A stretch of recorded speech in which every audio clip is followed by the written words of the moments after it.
Alright ကျွန်တော် unbox mode တာတော်တော်လေးကြာသွားပြီဖြစ်တဲ့အတွက်ကြောင့်မလို့ဒီဓာတ်တော်မှာနည်းနည်းလေးတုံးချင်ဖြစ်နေပြီဆိုတော့ဒီနေ့ကျွန်တော်တို့ unbox လုပ်ပေးသွားမယ့် product က Redmi Pad အဆုံးကြည့်မယ်လို့ထင်ပါတယ်ပြောရရင်တော့ဈေးသက်သာတဲ့ Mi Pad 5ဆိုတာက Xiaomi မှာ sorry ရရှိခဲ့ပြီးသားပဲဒါပေမဲ့ icon ထက်ကိုပို့ပြီးတော့ဈေးသက်သာတဲ့ Redmi Pad ကျွန်တော်တို့ကို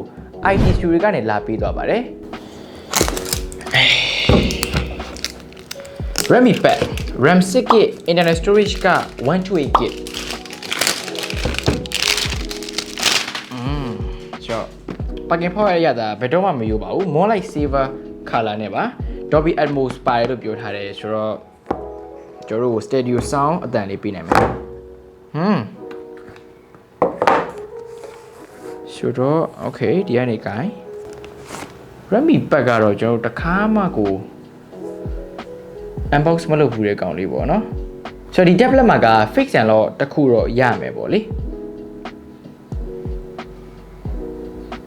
ဒါကျွန်တော်တို့ကို guide တွေရှောက်ပြီးတော့ပေးပါတယ် okay ဆိုတော့စစချင်းဖွင့်တဲ့အချိန်မှာ loading apps လုပ်နေပါတယ် you are ready to rock okay ကာလာပိုင်းတော်တော်ကြီးကိုစိုးတယ်လို့ပြောလို့ရတယ်ဆိုတော့သူ့ရဲ့ဘူးထဲမှာဘာတွေပါသေးလဲပေါ့နော်အသွင်ကောင်း charging brick နဲ့ cable လေးတွေပါလာမယ် and then ကျွန်တော်တို့နောက်ထပ်မြင်ရမှာက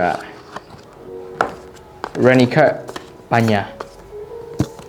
သူကပင်လေးပါပါတယ်ဆိုတော့အဲ့ပင်ကကျွန်တော်တို့ဒီကြတာတော့ဒီ Redmi Pad မှာက SD ကစိုက်လို့ရတယ်အဲ့တခုကတော့မိုက်တယ်တခြား tablet တချို့ထပ်ပေါ့နော်အားတာတယ်ကျွန်တော်ဒီပစ္စည်းတွေရှင်းနိုင်မယ်ထပ်ပြီးကြည့်ကြတာပေါ့ဒီ video အတွက် sponsor ပေးထားတာကတော့ IT Studio laptop and mobile ကပါ laptop ဖြစ်ဖြစ်ဖုန်းဖြစ်ဖြစ်ဈေးသက်သာရမယ် quality ကောင်းရမယ်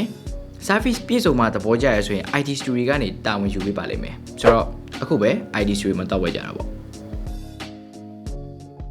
အယောင်လေးလဲမိုက်တယ်ဒါပေမဲ့ကျွန်တော်တို့အခုခဏလေးကင်တဲ့အချိန်မှာဘယ်လိုပြောရမလဲလက်ရလေးတွေ finger magnet ဖြစ်တယ် display size က 6.1 inches အဲ့ဒါမှ LCD panel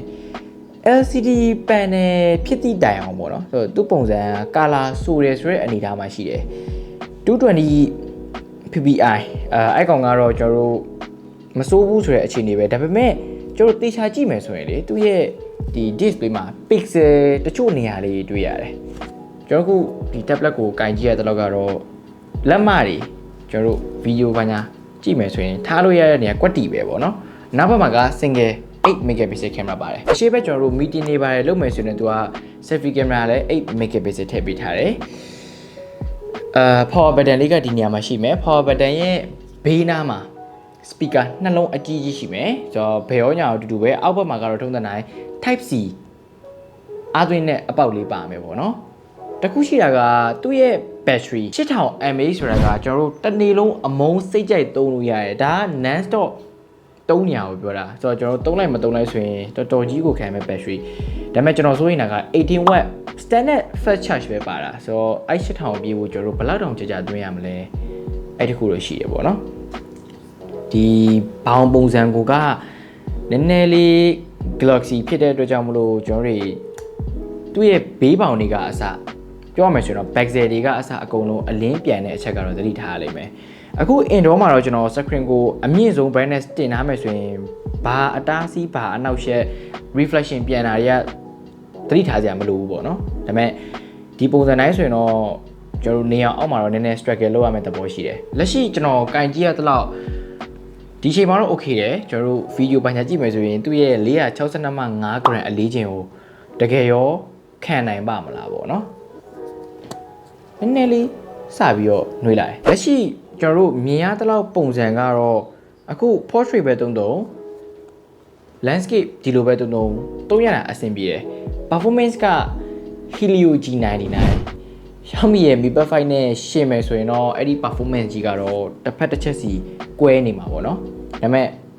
ကျွန်တော်ပြောခဲ့တဲ့စကားလိုပဲ quality တွေက price နဲ့ထပ်တူကြတဲ့အတွက်ကြောင့်မလို့ကျွန်တော်တို့က budget ပဲလိုချင်နေဆိုရင်တော့ဒီလိုမျိုး Xiaomi Pad ကိုပဲ Redmi Pad ကိုပဲကျွန်တော်အနေနဲ့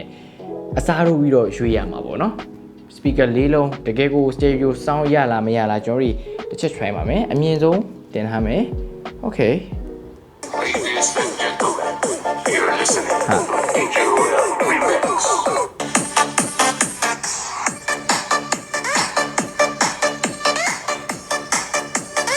ကျွန်တော်တို့ဒီokay ကျွန်တော်တို့ပိတ်ထားမယ်ဆိုရင်တော့မှအတန်ကထွက်နေတော့မယ်တစ်ဖက်တည်းပိတ်ထားရင်တော့မှနောက်ထပ်နှလုံးကတော်တော်လေးကြည်ကြည်ကြားရတယ်မှတ်တယ်ဟုတ်တယ်တော်တော်ကြီးကိုကျဲတာ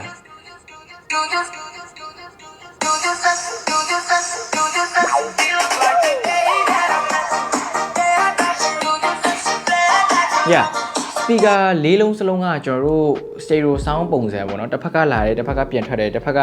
အတန်ကြားရတယ်တစ်ဖက်ကမကြားရဘူးအဲ့လိုပုံစံမျိုးနဲ့ကိုသူတို့တွားထားတယ် speaker ကတော့မဆိုးဘူးကျွန်တော်တို့တခုပေါ့လေကျွန်တော်ရဲ့အရေးအကြီးဆုံးဆိုရင်ပါဖောင်းလေးဖြစ်ပေမဲ့လို့ဒီ tablet တွေမှာအရေးအကြီးဆုံးကသူ့ရဲ့ display ပေါ့နော်အဲ့ကောင်မှာလိုမျိုး pixel လေးနည်းနည်းလေးမြင်နေရတယ်ဆိုတာကသူ့ဈေးရဆိုရင်တော့လက်ခံလို့ရတယ်ဒါပေမဲ့ကျွန်တော်တို့သုံးခဲ့ဘူးသမျှ tablet တွေရရှိမယ်ဆိုရင်တော့နည်းနည်းလေးတော့စဉ်းစားစရာတော့ဖြစ်တယ်နောက်ထပ်ကျွန်တော်တို့မဖြစ်မနေမပါမဖြစ်စမ်းရမှာကတော့ camera ပေါ့နော် camera ကခု rear camera ကိုအရင်စမ်းလိုက်ပါမယ်ဒီလိုမျိုးစမ်းတယ်ရှေ့မှာမြင်ရလားချောလား okay ဆိုတော့ဟာ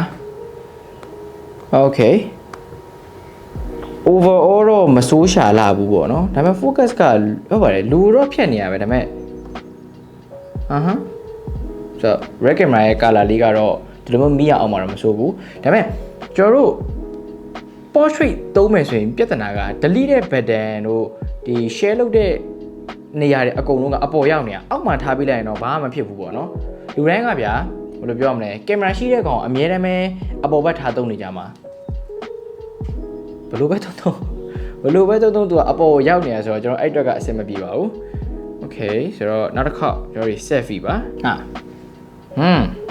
ကြည့်ရမြင်ရပါတယ်ကျွန်တော်တို့ cameraman မှာအကုန်လုံးပါပါတယ်ဆိုတော့ camera ရိုက်နိုင်လားပါလား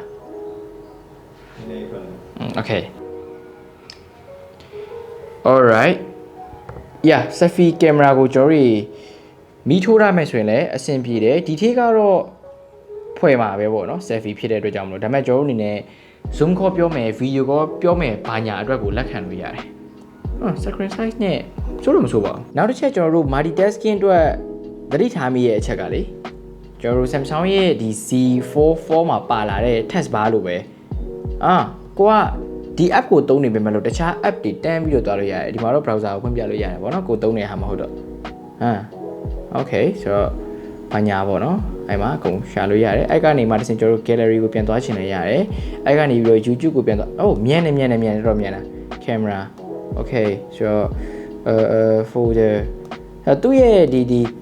အစိုးရပေးထားတဲ့ billing app တွေဆိုရင်တော့ဒါမှမဟုတ်လေ Google လို partner app တွေဆိုရင်တော့သူကအဆင်ပြေလောက်တယ်တော်တော်ကြီးကိုမြန်တယ်ဆိုတော့လက်ရှိကတော့ unbox အနေနဲ့ဒီလောက်ပါပဲokay ဝယ်ချင်တာဘာညာစိတ်ဝင်စားလို့စုံစမ်းချင်တာဘာညာရှိရဆိုရင်ကျွန်တော်တို့ကိုအခု sponsor ပေးထားတဲ့